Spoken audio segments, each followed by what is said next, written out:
Do you know the feeling of constantly monitoring someone else's mood just to feel safe? Not because you are nosy or controlling. Because your body tells you that if you miss the shift, something bad will happen. You can feel it in your chest. The tension before they walk in the room. The scan of their face the moment they appear. The relief when they seem okay. The dread when they do not. If this is you, stay here for a moment. Here is what to understand about this pattern. It is not a sign that you are too sensitive. It is not evidence that you are weak or anxious by nature. It is not something you should be able to just stop doing. It is an adaptation. Something your nervous system learned to do. Because at some point it needed to. The energetic memory comes first. Somewhere in your childhood, there was someone whose mood was unpredictable. Someone whose emotional state could shift without warning. Someone whose anger, withdrawal, or disapproval was dangerous to you. Maybe it was a parent. Maybe it was a caregiver. Maybe it was someone whose love you depended on, but whose emotional volatility kept you guessing. Your nervous system learned something specific from this. It learned that survival depends on anticipation.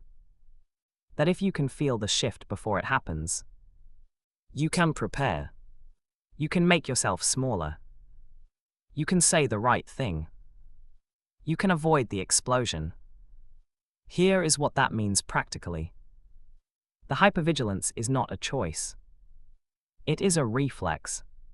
Your nervous system is scanning constantly.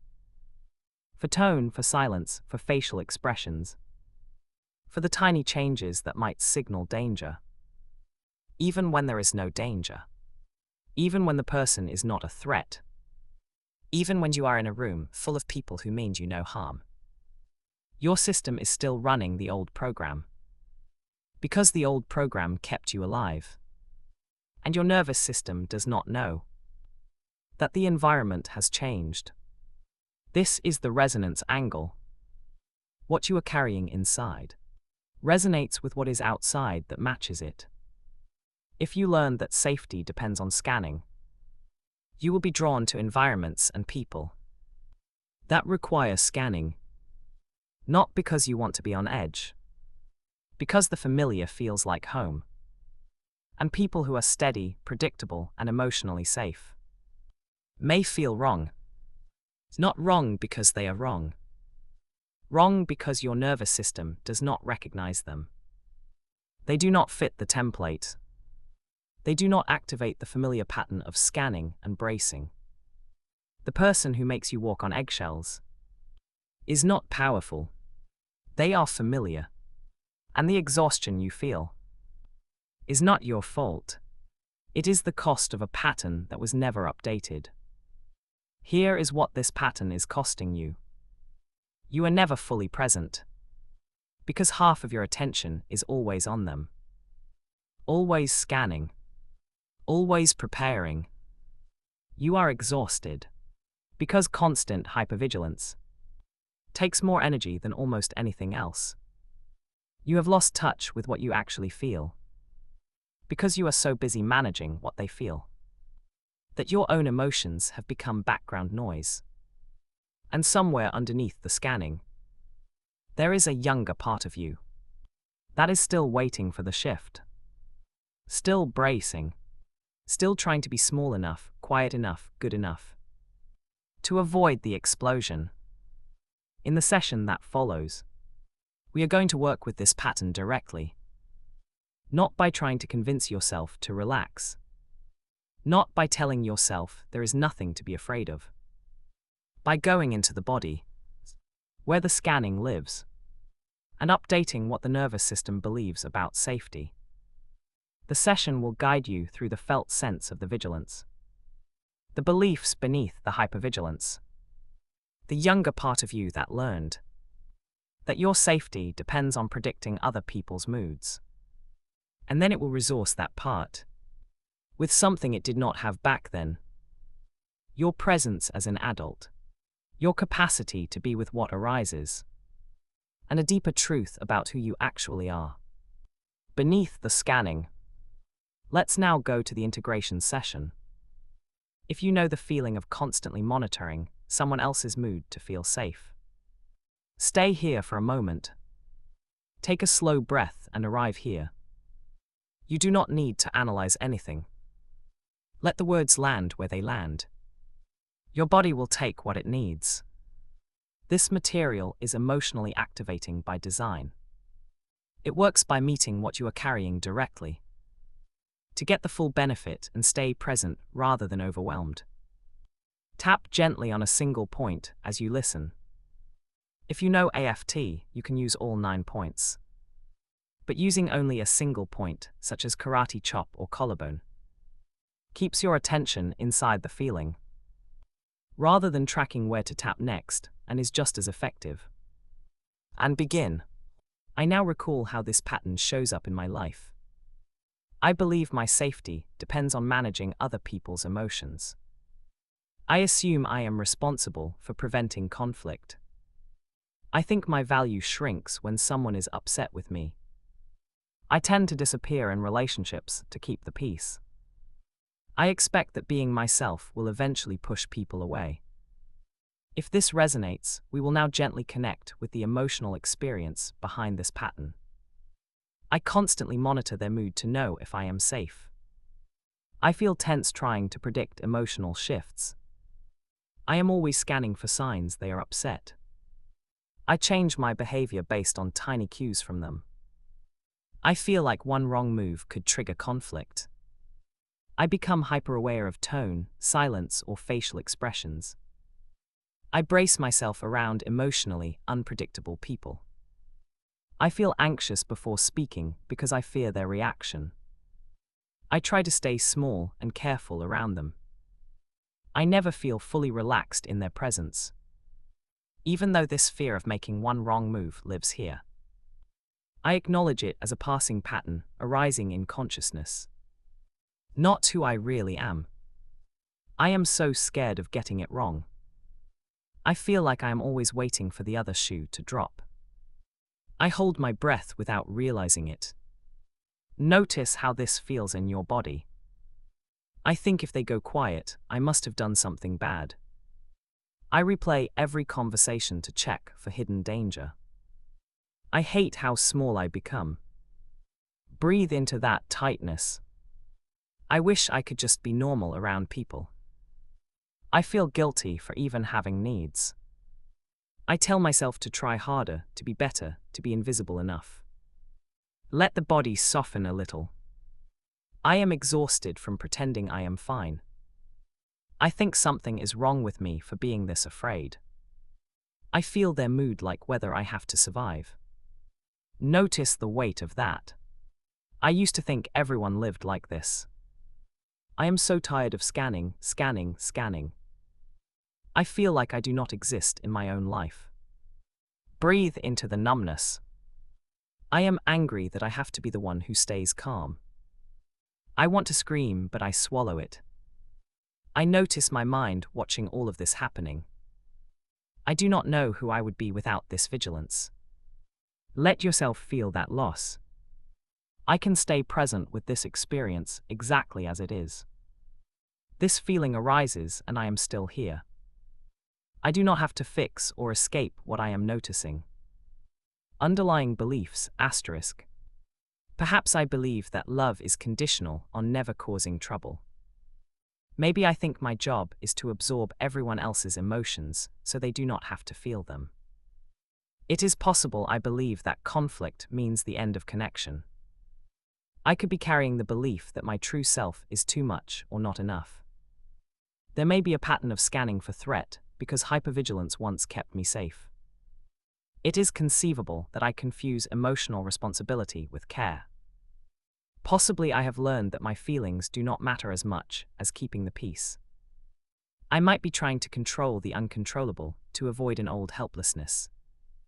This belief that I can predict and prevent someone else's upset is a pattern from the past, not the truth of who I am now. I recognize that the role of the emotional caretaker once served me by reducing danger. But this structure is being outgrown now. Not fixed but released. Adult self, gently turn toward your inner child. I am sorry to my inner child, who experienced that you had to earn safety by shrinking. I am sorry you learned that one wrong move could break everything. You did not cause those emotional storms. And it was never your job to calm them. Your awareness is safe now. These feelings are visitors, not residents. I am the stable observer here with you. Inner child speaks. Oh, you are not going to tell me to try harder. Maybe I can just feel tired without fixing it. Adult speaks, asterisk. I give you permission to stop scanning for danger. I give you permission to forgive yourself for believing you had to manage everyone else. I release any guilt and shame you carry for not being able to make others feel better. I honor our journey together, even the painful parts. I love you exactly as you are, vigilant and all. You are safe to let go and be yourself. Because I am here now and always to protect you. These feelings are passing experiences, not defining reality. Message from higher self, asterisk. Now that we have felt and honored the experience, allow understanding and light to arise naturally. That old belief that one wrong move could trigger disaster was born from a time when you had no power. It was an illusion of control your young mind created to survive. The truth is, you were never responsible for another person's emotional weather. Your worth does not rise and fall with their reactions. Thoughts and fears appear and dissolve in consciousness. But you, the one aware of them, have always been whole, untouched and free. Calm returns when you stop trying to manage the unmanageable. Filling the void, asterisk. I can feel the ground beneath me, even when someone else is upset. I have a spine that holds me upright without bracing. I can take one small step forward without predicting the outcome. It is possible to pause, breathe, and let their mood be theirs. I move in my own direction slowly, without asking permission. The ask, inner child, asterisk. I give myself permission to feel the stillness between my ribs when no one is reacting. I allow my shoulders to drop for just one breath, without waiting to see if it is safe. Adult self, asterisk. I choose to stay present while someone feels something I did not cause. And I do not rush to fix it. I can pause with my hand on my chest, feel my own heartbeat, and not move until I feel my own yes. Higher self, asterisk. I allow the body to learn at its own speed what ease feels like in a room with another person. I release any need to understand why this pattern existed, and let the felt shift happen organically. Bridge into your new reality. I used to feel my chest tighten the moment silence appeared. And now I notice a small pocket of space before I react. Before, I believed I had to change myself constantly. Yet now I feel a subtle permission to stay still while the world moves around me. I once scanned faces for threat without pause. But in this moment I catch my breath and realize the scan is optional, not mandatory. Reclaim your power, asterisk. I choose to release the belief that my safety depends on their mood. And I embrace learning that I can feel my own feet on the floor, no matter what they feel. The part of me that witnesses this whole process, the vigilance, the fear, the softening, has never been damaged. And that awareness is my real power. Seeing it done, I imagine myself feeling a quiet morning with someone else in the room. I see myself now noticing a shift in their tone. And instead of bracing, I feel a gentle curiosity. My breath stays low and slow. My shoulders rest. I do not change my posture or my words. I stay in my own body. And the moment passes without collapse. Their mood moves like a cloud. And I remain the sky. I feel ordinary, not heroic. I feel present, not perfect. This new experience arises in consciousness.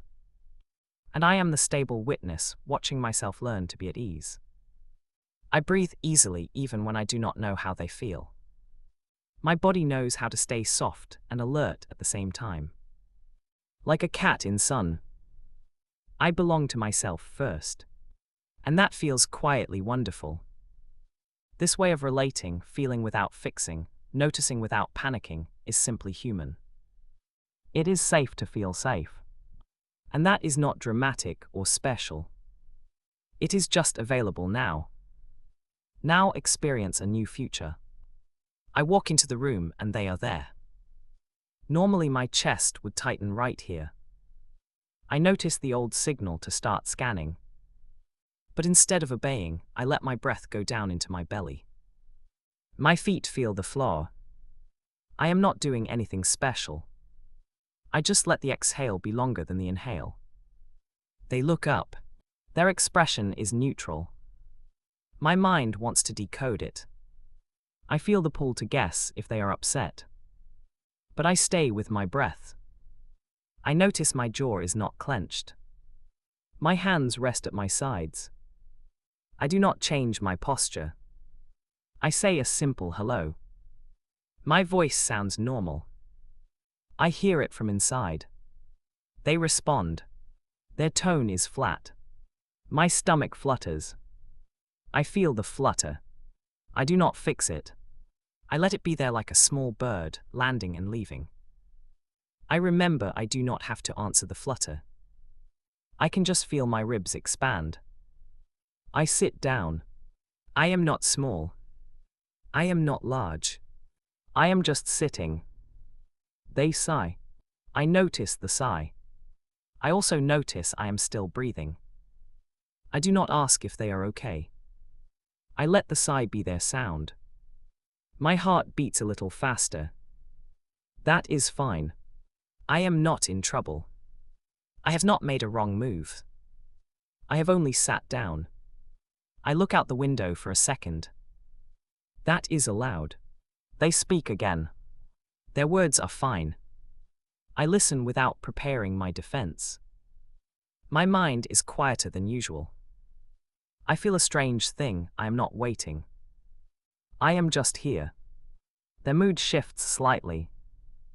I notice the shift and I notice I am not bracing. My shoulders stayed down. My breath did not stop. I think they are allowed to shift. That thought feels new and ordinary at the same time. I feel a small warmth in my chest. Not happiness exactly.